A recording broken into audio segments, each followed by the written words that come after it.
What's so funny? Me. And what I had to do to get here at this time. Yeah? Yeah. Well, you're here. Well done. Thanks. Wondering how my hair looks. Not even looking. I think there's probably some interesting boosts to it right now. Yeah. Yeah. I remember This is those. the brother confirming it for me. Thanks. I remember those days. Hair. Yeah. Looks kind of dark in that room. Is it already dark up there? Oh yeah. Yeah, well, Sorry. no. I mean, no. The sky is still, so it is. What is it? About 4:15 or so p.m. in end of December, upstate New York, and the sky. It was a blue sky today, and it's still a little bit light, but not enough. Like if I didn't have my little light on my head, it would be dark in here. Oh, Yeah. yeah. It's actually one of those rare days in Florida where it's gray sky and rainy for much of the day. We don't usually get that. Yeah. I I have as you know over the years when it comes to weather, not that we want to just like start just talking about the weather like that, but there's something here because I was talking to a few weeks ago. I had some family in town. My Yes, brother-in-law. you did. Yeah, yeah. Um, and we were talking about this about folks who struggle with winter generally, but with like shorter days and cold weather and not being able to go outside and all of that. And I can completely relate. I mean, that was 100% me, and I can still touch aspects of it, when it gets into late February and that sort of thing, or really Yep. anytime. But man, what a difference it is existing in a world where you don't feel like everything has to be to, I don't feel like everything has to be to my preference in order to be happy, in order to just, It's rather a big statement right there. I mean, but that's generally the way we operate is like we basically spend our time adjusting our life and the stuff around us to our preferences. Um, and so, man, was I affected by the weather for a long time. And it's not just like I don't like that life hands you lemons so you make lemonade sort of thing. That's just Mom didn't bring us up to believe in that. yeah, it's not real. I don't know that that's like and like kind of that just think positive sort of. I mean, that's not what I'm talking about. I'm talking about just genuinely operating from a sense of happiness within. I mean, it's not 100%. It's not perfect all the time, but recognizing you go through a certain amount of time on this planet as a human, trying to arrange everything, to your preference, thinking that's going to make you happy. You realize that it doesn't. And and so it's not the fact that on a gray, rainy day, I can truly appreciate the fact that I have no internal pressure to go outside. It's the weather is encouraging me to stay inside with a cup of tea. And like if like here in the wintertime when it's cold, it's like, all right, let me see. Like these days I okay, how do you want to challenge me today? All right, you know what? Oh God, don't ask that question. Ah, No, no. no. I like it. I like Yeah, it. you're at that point on the path. Well, because I'm up for it. I'm up for it. I'm like, all right, I'm going to put on these clothes. I'm going to bundle up. I'm going to go outside and I'm going to see what it feels like outside, what it feels like to be cold and go outside anyway, even though it's cold. It's a lot like what we were talking about last time, where it's like, okay, which part of me am I listening to? And it So doesn't mean, yeah, go ahead. no, I just remember what you're talking about, my version of that being an expat, a lot of my version of this as an already steeped in meditation, well-practiced meditator and not being able to control my environment whatsoever. And like having to adjust to, like, in a professional setting, when asking the Chinese administration for a piece of technology for the classroom, them saying yes because it's the cultural practice, because they don't want to upset the energy in the group, they want to keep the group harmony, and then not having that technology needed for the lesson I had planned and having to, like, just go with it. And so, like, learning to just surrender levels of control over my professional life that all of us in the West are used to being able to, especially in America, just like hammer out and just be experts and professionals. Right, right. I don't mean to be saying that the school I was in wasn't professional. Heck yeah, it was. I mean, it was an elevated level. The kids were all going back to the States for Ivy Leagues, a couple of them like to the UK, but to the upper echelon schools. But it was just like stripping me of the lifestyle that you're speaking of. And then I continued to, like, challenge. I remember when I would go to Thailand, typically in between the Chinese New Year, in between the semesters during the Chinese New Year break, that was usually 3 or 4 weeks. And I remember, like, the summer after taking care of mom and helping get the brain tumor wiped off of her head and then setting her up with the natural healing modalities. And then I returned to Taiwan. I went to Thailand for a couple of weeks in the summer to get myself refreshed before the school year started in Taiwan. So I went to Thailand, and which is where I usually went, like I just said, in the Chinese New Year break. And I was riding a scooter, and it was rainy season there, and the water was up to my knees, and On the scooter? yeah, What, how did that work? it worked because it was just such simple scooters, frankly. It didn't fry the electricity, believe it or not. And it was a thing that was, it's rainy season over there. It's just like we get it in Florida, any tropical climate. So, I mean, just these are two really brief examples of, like, thank God I went there as a meditator, man. Because, like, yeah, like so there's like the bit about control. And I'll never forget too, something you said just triggered one of the things I heard when I was in India for my yoga teacher training from an Indian yogic teacher, not of my training that I was immersed in, said, and please forgive me for this, but Americans really like their comfort. And when he said that, I got it from that was my 10th year of being in that extended overseas time. And so, as an expat, and it's true, and it's what you just described. And it's part of what I think people around the world used to envy Americans for, was for that level of comfort that we could create because of how well off we typically are, even as crazy as this is going to sound, even as well off as our homeless people are. I know that that's really radical, what I just said. Please forgive me and bear with me. There's a context within which I say that. Compared to homeless people you see begging in India, or Africa. So, yeah, that thing about comfort is completely related, I find, to control.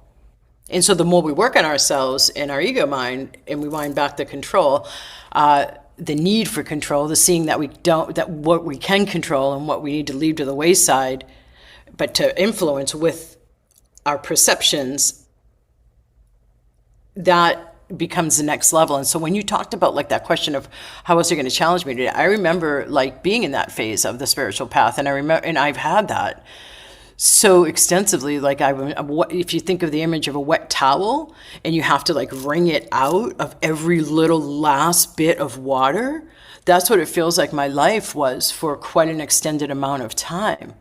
Any preference for comfort, like, I had to, like, have cojones of steel, with the ability to surrender control and ground and land in stability, and in basic sanity and in basic goodness, no matter what.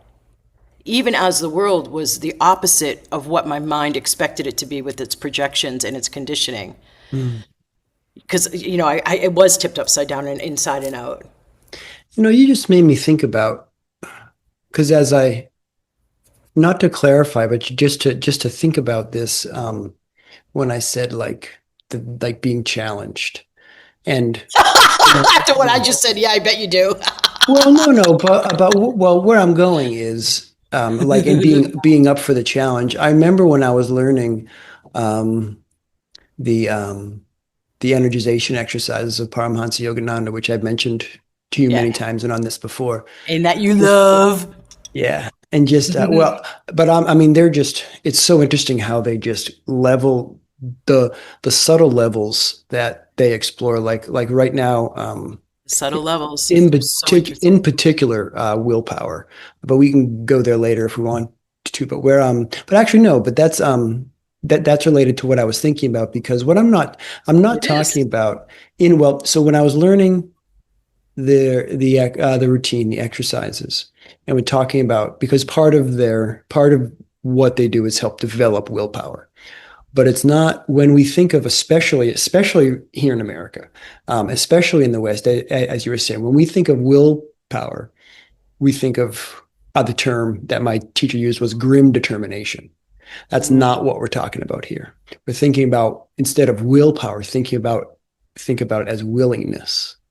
So when I think about my, going outside, bundling up, I'd love to just walk out there in a t-shirt and shorts, but but it's 17 degrees or whatever it is today. So bundling up and going out there, it's not that grim determination, like I'm gonna like step out there hard and I'm gonna with that again grim determination, that willpower, that greediness we're talking about, like that toughness. The way Um, people approach cold plunges. yeah, yeah, that's interesting. So just to finish that off, just like willingness, and not just willingness, but joyful willingness. Like in that, so thinking about it, like the like joyful willingness, playing with where that comes from. I love that you're bringing up willingness. Keep going.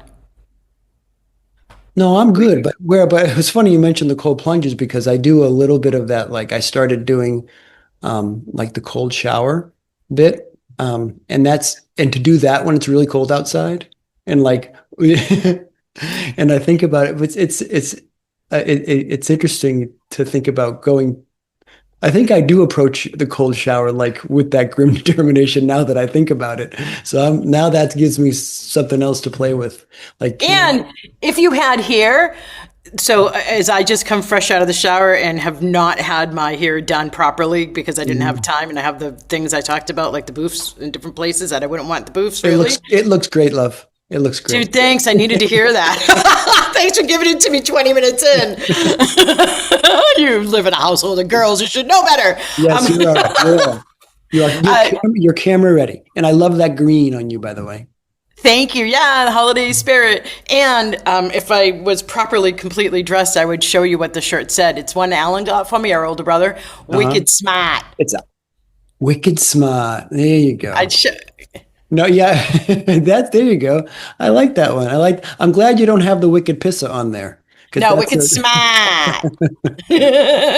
So the washing your hair after you're done with the warm water, that is your preference of your comfort level. Throwing it into cold, good for what we're talking about, all the stimulation of circulation and immunity that happens with cold plunges and changing of temperature. But also the hair follicles get better stimulated. So had you had hair, you would also want to go into the cold and you'd have benefits. And I bet you have benefits on your scalp because it's more directly addressing your neurology. So you could stimulate the circulation at that level too. But I want to go, what? Go ahead. I love that you're talking about willingness, man, because it's so juicy. I see, and then my shirt, Wicked Smart, there's like a couple of different ways I want to go here. Let me just tune in for a second. All right, I wonder what you're going to make of this. I'd really love your feedback on this. So one of the things that's happened is I've had a meeting with this really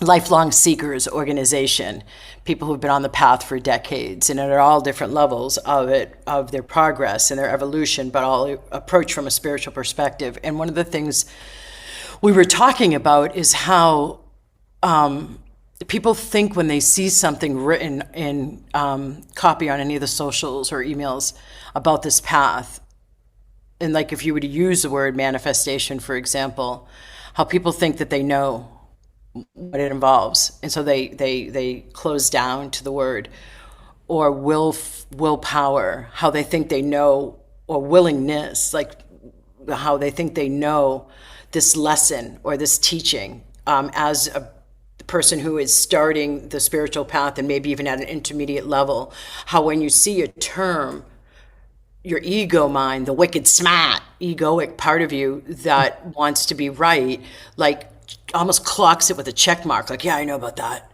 Because there's so much bigger, voluminous learning on this path that never ends. It's the one place where you go, where you learn, the more you learn, the more there is to learn.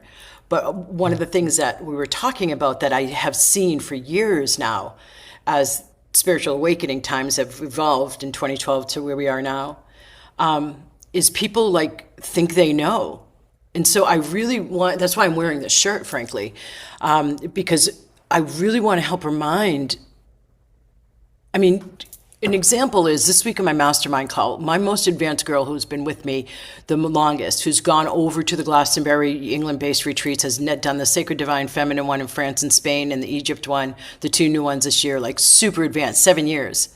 Vibrational upgrade practitioner, gives sessions, attunes people. And so she was the only one to notice when I brought the idea of there's new beliefs, like there's this new energy that's coming in now, and only those of us on the cutting edge of, I don't mean to sound so exclusive, but I'm going to say it anyway because I saw how I just said that. Only those of us on the cutting edge of consciousness are able to perceive that there's this new energy, and so any beliefs that we hold, any bit of where we think we're wicked smart, and when we project, oh, I know about that, onto something we're hearing for the 30th time. Like just the more we scale that down and these new energies coming up in 2026, the more we're going to thrive and flourish. And I know that. Isn't it different when you're on the path and you hear something like year 2 and then you go through progress, evolution, growth, you hear the same thing year 5 and it has a completely different meaning? Mm-hmm. What is that? And so that's more of what I feel like is going to be happening. But even beyond that, like no definition. The girl that I was mentioning, Terry, she was also, when I called her attention to it, she said to me, you know what? I did observe this new feeling in my heart this week. And that's what I'm talking about. Like I've been drawn in great part, and I've been also noticing how drawn I've been to my heart. I mean, I'm all about like, I say opening the heart is my backdoor approach to quieting the mind's monkey mind, right? And yet, and so gratitude, of course, everybody knows about that. But I have been finding, like, this is me distinguishing the degrees so that people don't just clock, yeah, I know what she's talking about, living in the heart, not living from the heart, not the mind, and actually receive it. Because it's like, even with where I'm at on the path, I've seen this week, like, so many times being dropped down to really be in my heart and really feel it. And I already basically really live from there. Do the gratitude journal every day, have the levels of compassion in order to do the work I do with others, and blah, blah, blah, the decades of living in other countries, and, all of the causes for me to develop compassion that are not worth our time, me listing. I still am finding like my heart responding in new and different ways, and really calling to me to like recognize this moment from the heart. And what does that mean? Well, okay, be grateful for this moment. See through even more the presence of what this moment is presenting to you. Open up in those subtle ways, like more of what you could be threading in. See what this new opportunity actually is presenting you rather than what it appears to be on the surface, and live from the chest area instead of a nasally here. I mean, you're wicked smart. Mm. I'd love to hear your feedback on all of that dumpage. I was going to ask you, so what's your question? Just go, riff. Well, I think maybe the thought that came up while you were talking that might be worth sharing is, I don't know, as far as words, I was listening to another, a talk by another one of my teachers, and she was talking about how putting titles on her offerings, like on a video or something, right? Totally. And thinking like in wordsmithing it, right?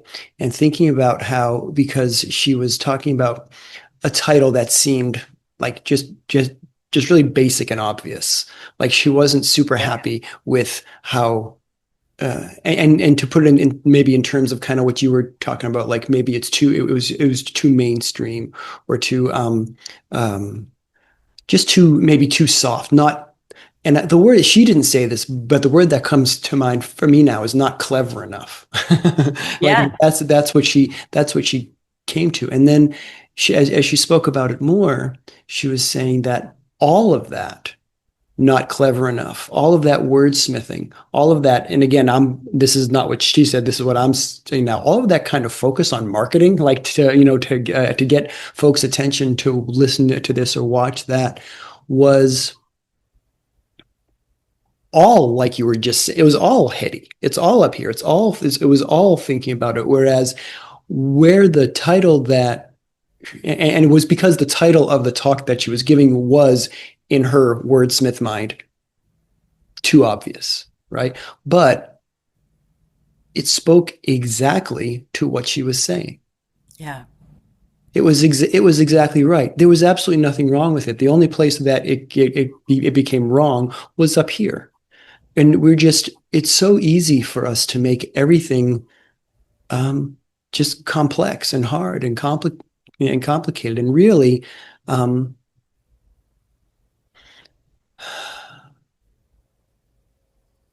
I clicked on that video and it wasn't, and it wasn't, but the reason I clicked on it was because it was her. I think about, because a lot of this, as far as like, what you're talking about with, seeing, seeing this title and saying, I know that check, seeing that title and I know that check. I might see a title and I might think, oh, I did a whole YouTube series on money magnetism last year. I don't need that. But if it's from someone, a teacher who I'm trying to tune into, who I believe I resonate with, and I want to, because we just we can't do it all on our own. I mean, there are people out there who've been doing this longer than I have and doing this longer than we have. There are and so what I'm up to is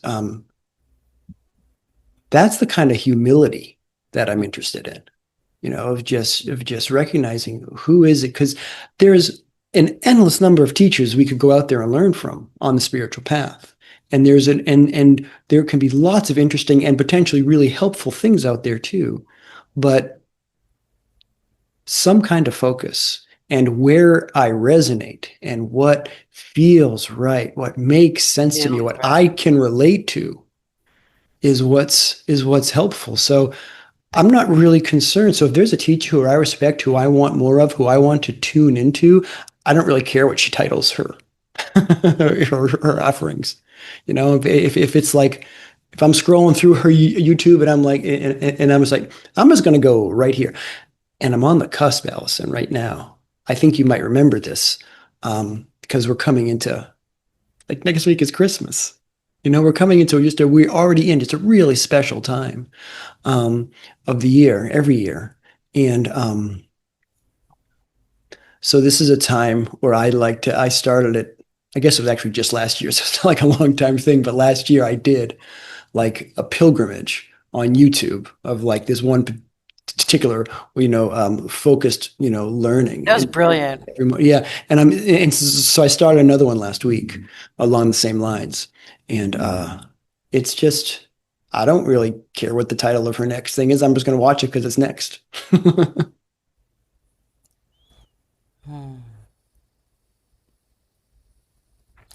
I don't know if So that helps.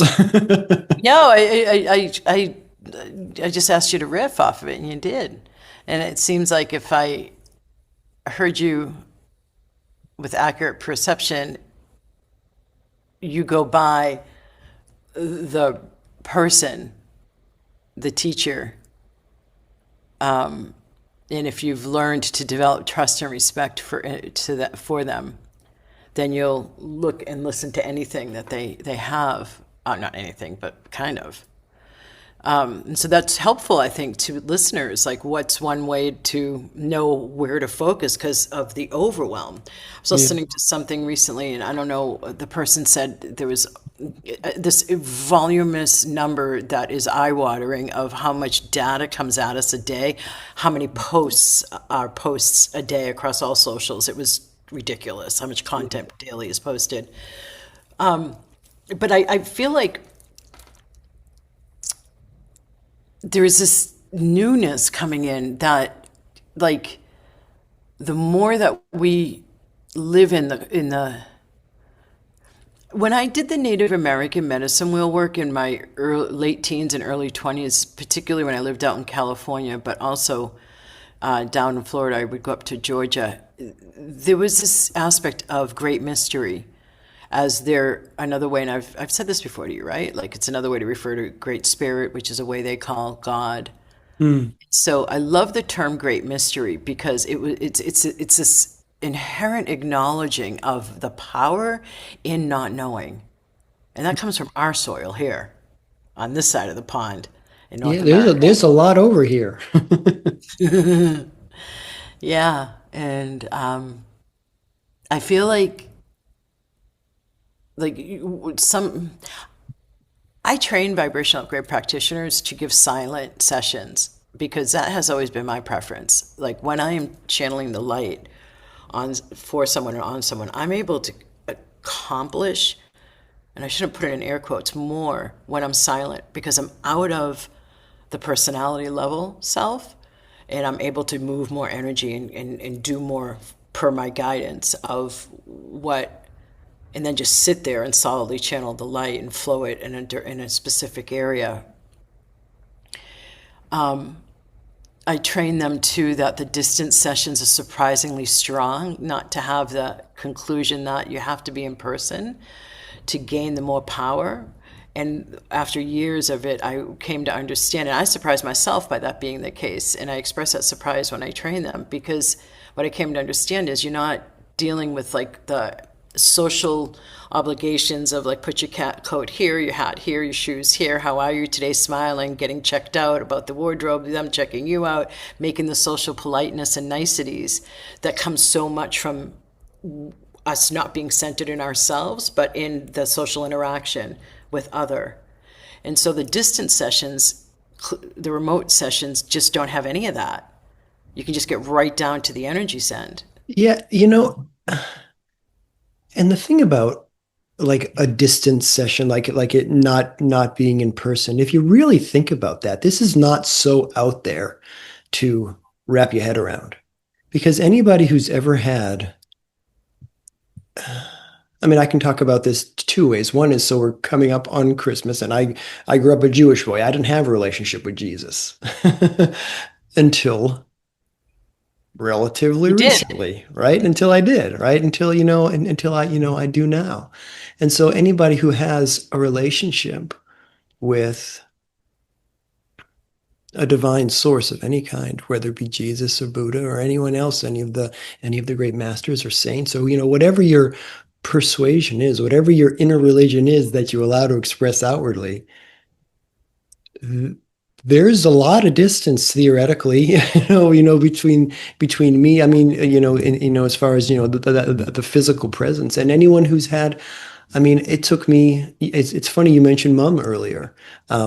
Just when you were giving context for when you were going overseas, the relationship with her when she was no longer physically here on the planet was just as real, and I would offer at this point even more real, because at that point, right, once she's no longer here for me, and of course I would love to have her, I would love to hear her laugh, I would love her to hug me, I would love all of that. God bless our mother, but without her here in physical form. Now you mentioned like relating to the personality, like when you're silent, you're not relating at the personality level. Well, I'm not relating to her personality at that point. right? So anyone who has a relationship with someone who's passed in that way, that inner relationship, the idea that you can't have any sort of effect via distance. I feel like you can draw, I feel like you can draw a direct line from your relationship with, is like Totally. in this case, the example of mom and of Jesus or whomever, to, do I have to be in person or can we do that by Zoom? From the standpoint of healing, in this case, healing, exchanging energy. Um, Not exchanging, flowing. It's one yeah, directional. fair enough. Just gonna be Yeah. clear about that. Speaking of, I'm shifting here for just a second because Go for it. I can sense it. yeah, no, because I don't think I have time to talk about it fully right now, but it's worth mentioning just because we're talking about mom that I was over, I did a short seclusion, as you know, very recently. And so I was over at dad's house and, Do share. yeah, no, no. I mean, not too much, but and on seclusion, I mean, I read a lot, I write a lot, I go back through and look through old things I've written. I meditate a lot, I practice yoga. I won't go so much into it, but it's a very intentional time, um, Which you did for your birthday. which I did for my birthday. Yes, I did. And one of the things that I was reading about was just this beautiful teaching about um, seeing Divine Mother in every female person. And I won't go in Fun. any more depth than that. But that was just it was a whole talk on that from Paramhansa Yogananda.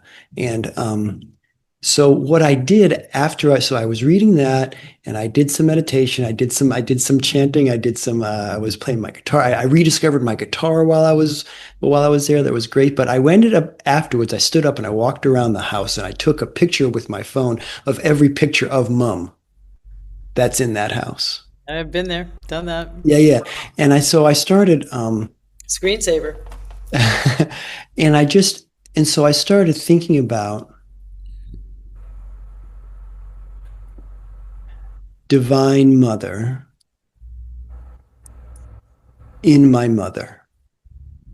How lovely. And then I started, yeah, and then I started, and then I came home to my, and then I came home to my house where there are also more females, divine, and just in starting to really try and practice that teaching that I saw, and it was just so, ah, it was just so lovely. It Tell really, more, share more than just lovely, please, if you will. well, we were talking, it's related because again, you were talking a few minutes ago about, relating the necessity of when, you have two people here, like the extent to which right now my personality is, interacting with your personality, right? Yep. Versus anything that's happening at a more subtle level, the extent to which I can listen to you and speak to you and have, a lovely conversation with you. And at the same time, somewhere in my consciousness, recognize the divine feminine in you because you're a female. And there was just this, and of course, we don't have to go into that, how we are all have, masculine, feminine aspects, those sort of things. I don't, I'm not equipped to speak at length about that, but it was just, I don't know. It helps me. It just helps tune in it's one way, I suppose, to tune into the people around us, um, at, I don't know, a different level, another level beyond the personality. Yeah, to get to the higher divine in each of us. I hear you. It's good. Good tool. Yeah, the willingness thing, I want to come back to because I feel like I just want to emphasize that it's a really good word for the days and weeks and months and year to come. It feels like I also know the word allowing is going to be key. And I'm going into a little bit of a teaching mode, and I want to pull back from that. Okay. So, yeah, willingness, if we just use those two together, willingness and allowing. So, in this moment, because I am kind of in teacher mode, I have, one of my group calls tonight and listening to what's going to contribute most to those who are on it, and really hearing this bit here. The willingness, so I'm going to frame willingness and allowing in this way because of my greater context going on. It feels like it's a sense of self-rooting, self-cheerleading. You know how mom used to say, I'm your number one cheerleader? Yeah. And she So I've, was. oh my God. It was Attaway David K. Never been a better cheerleader, man. Yeah. And so I've translated since doing the work with meditation, and since I think my first signature talk, The Nature of the Mind, I've been saying, make your mind your ally is my tagline, but also saying becoming your own number one cheerleader in that context. And so I feel like the combination of willingness and allowing can in some way, in one way, not in some way, yield more of that becoming your number one cheerleader. Like allowing yourself to not know everything and not be wicked smart, and allowing yourself this willingness to not care how you look and not care what your ego mind judges as, I'm going to look stupid, I'm going to look great, I'm going to blah, all that noise. And instead, like the willingness to just approach life differently and newly and freshly. I think fresh and rebirth are not renewal, not resurrection, not with an RE, as much as freshness and new birth is really gonna help in the days and weeks to come. If anything, I'm sensing is an indication of what's to come, and it is, because some of the new energies are already here. So I feel like it's like a self-loving, which is an aspect of the heart, through self-nurturing. That's another aspect of the heart chakra, and self-care. Another aspect of the heart chakras, and then receptivity. All of those are of the heart chakra, right? Self-confidence, self-esteem, third chakra. But if we stay with the heart chakra, like the more coming from the heart, right? And dropping down out of the nasally head that in the ego mind that wants to know everything and show how much it knows everything. And in the heart, like having the self-care to allow yourself to be nourished and willing to allow for freshness and newness and expansion beyond what you're familiar with into this new state of elevated divinity, accessible. Yeah. That sounds good to me. Thanks for giving me the space to be able to explore that. I don't have like the words aren't accessible to describe it, for it to sound different unless you're in the energy of it. Do you know what I mean? I think I do.